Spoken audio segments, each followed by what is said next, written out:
देश की अच्छी कहानी देखने के बाद अब उस अच्छी कहानी की बात जिसकी तलाश में कल भारत का आम आदमी लगा रहेगा। देश में बहुत से लोगों को लगता है कि टैक्स तो अमीर देते हैं, अमीरों के पैसे से विकास का खर्च आता है, लेकिन यह बात सच नहीं है। अमीर से ज्यादा टैक्स देश का वो आम इंसान भरता है जिसकी भारत की कुल संपत्ति में हिस्सेदारी अमीरों से कहीं कम है।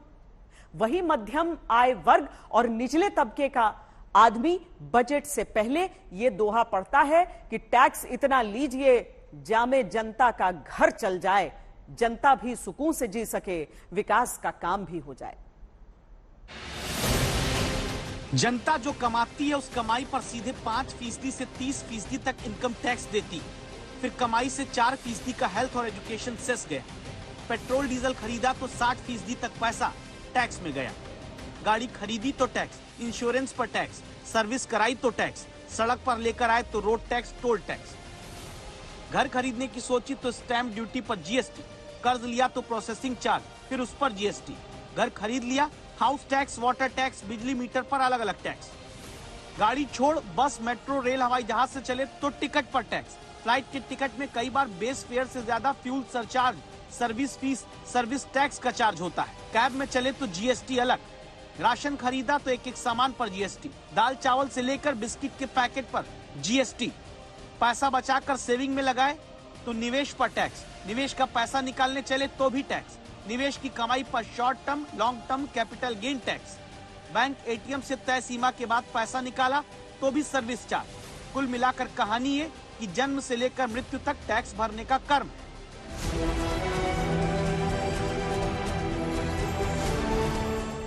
तो आम आदमी का अपना सपना मनी मनी वाला सिर्फ इतना होता है कि जो पैसा बचे वो सिर्फ टैक्स में ना चला जाए, कुछ हाथ में आए। इसमें एक तो इनकम टैक्स स्लैब पिछले 3-4 साल से सरकार नहीं बढ़ा रही है, जिससे आम आदमी को फायदा हो, इसलिए सरकार को लिमिट है वो बढ़ानी चाहिए। कम से कम 5 लाख तक एग्जम्प्ट लिमिट रखनी चाहिए और सरकार अगर पॉसिबल हो तो इससे ज़्यादा भी रखना चाहिए। हम लोग समझते हैं कि इस बार इनकम टैक्स का जो स्लैब है वो बढ़ेगा। हम लोगों को उम्मीदें हैं कि कुछ इससे बढ़ के कुछ लिमिट को बढ़ाया जाए। सरकार जो पैसा देश और देशवासियों के लिए खर्च करती है उसके 1 रुपए में 60 पैसा तक अलग अलग टैक्स से ही आता है। तब आम लोगों को क्यों टैक्स स्लैब में से राहत की जरूरत है, उसे ऐसे समझिए। टैक्स में छूट जनता के लिए क्यों जरूरी? वजह नंबर 1 तो यही कि 2014 के बाद से टैक्स छूट पे बड़ा ऐलान नहीं हुआ। दूसरी बड़ी वजह यह कि भारत के अमीरों से ज्यादा टैक्स आम लोग देते आ रहे हैं। सबूत इसी महीने ऑक्सफैम की रिपोर्ट ने दिया, जिसने कहा कि 2021-22 में जीएसटी का लगभग 64% हिस्सा 50% आबादी से जमा हुआ। ये रकम है 14.83 लाख करोड़ रुपए। हैरानी की बात ये, सबसे अमीर 10% लोगों से जीएसटी का सिर्फ 3% हिस्सा आया। तीसरी वजह आम लोगों को टैक्स में छूट चाहने की ये कि देश में कंपनियों की तरफ से दिए जाने वाले कॉर्पोरेट टैक्स के मुकाबले अपनी कमाई पर सीधा आयकर भरने वाली जनता ही ज्यादा पैसा देती आ रही। मोटा मोटा आंकड़ा ये कि 2009-10 में कुल टैक्स रेवेन्यू का करीब 40% हिस्सा कॉर्पोरेशन टैक्स से आता था, जो 2021-22 में घटकर 25% होने का अनुमान है। जबकि 2010-11 में कुल टैक्स रेवेन्यू में जहां जनता से इनकम टैक्स की हिस्सेदारी 18% थी, वो 10 साल में बढ़कर 24% तक हो चुकी।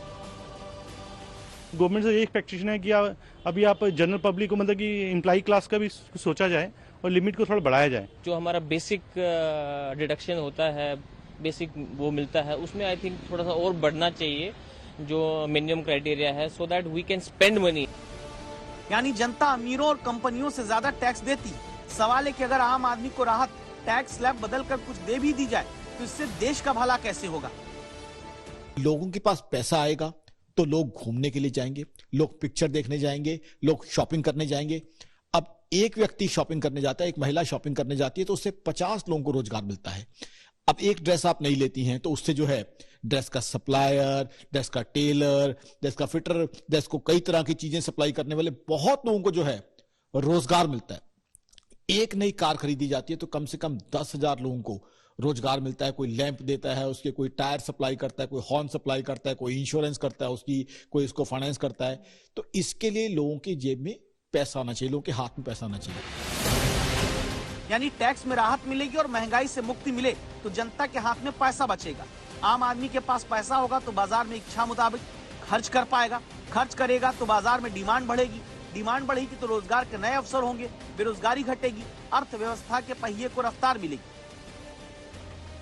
खैर, ये सब भी नहीं चाहते तो अपना वादा ही याद करें। 2019 के चुनाव में बीजेपी ने अपने घोषणा पत्र, जिसे संकल्प पत्र का नाम दिया, उसमें ये लिखा था कि हम कर की दर घटाने की नीति को जारी रखेंगे, जिससे ईमानदार करदाता को फायदा होगा, रोजगार स्वीकृति बढ़ेगी। घोषणा पत्र में 2019 में निम्न मध्यम वर्ग को प्राथमिकता की बात के साथ यह भी लिखा था कि हम आगे भी कर दरों और कर में दी गई छूट का अवलोकन करते रहने के लिए प्रतिबद्ध हैं, ताकि मध्यम वर्ग की आय बढ़े, खरीद क्षमता विकसित हो। अब तो 2024 से पहले यह आखिरी पूर्ण बजट आ गया। क्या अब भी 2019 का किया गया वादा टैक्स के पन्ने पर अधूरा ही रहेगा?